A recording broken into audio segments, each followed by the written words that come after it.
के नाम पे दे दो भाई, 1 10 20 की मदद हो जाएगी एक गरीब की। अल्लाह के नाम पे दे दो भाई, भाई अल्लाह के नाम पे।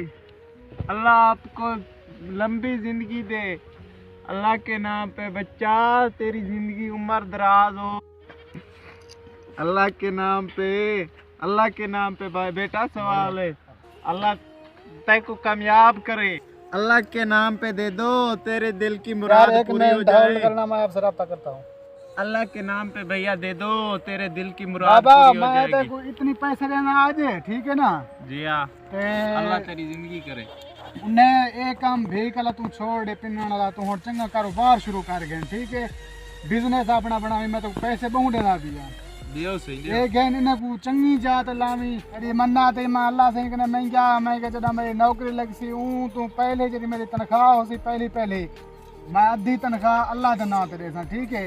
ये हुन ते कने मिल गया ते को अद्धी तनख्वाह इंदा चंगा चंगा कारोबार ते शुरू कर देने, बिजनेस ते करने, ठीक है? ठीक है सही, ठीक है। अल्लाह पाक खैर करे। अल्लाह हाफिज। ये पैसे आज मिल गए न मैं को, इन्ने नाल कोई चंगा कारोबार शुरू करना।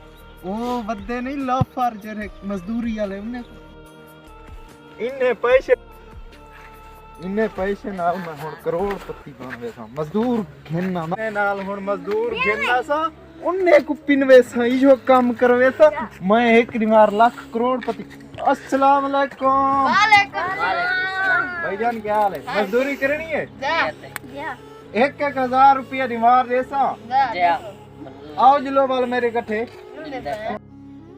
बाबा जी तुसा ये क्या करने पे? मैं तो इतने पैसे दे गया, मैं चंगा कारोबार शुरू कर गया, तुसे क्या कीते अपने नाले? ये देखो सही मेरे पिछो हेठो देखो कितने बंदे काम करन वाला हैं माशाल्लाह। मेरी अपनी प्रॉपर्टी हुन बिजनेस करन लग गया मैं। तुसा कभी ना सुधर सो।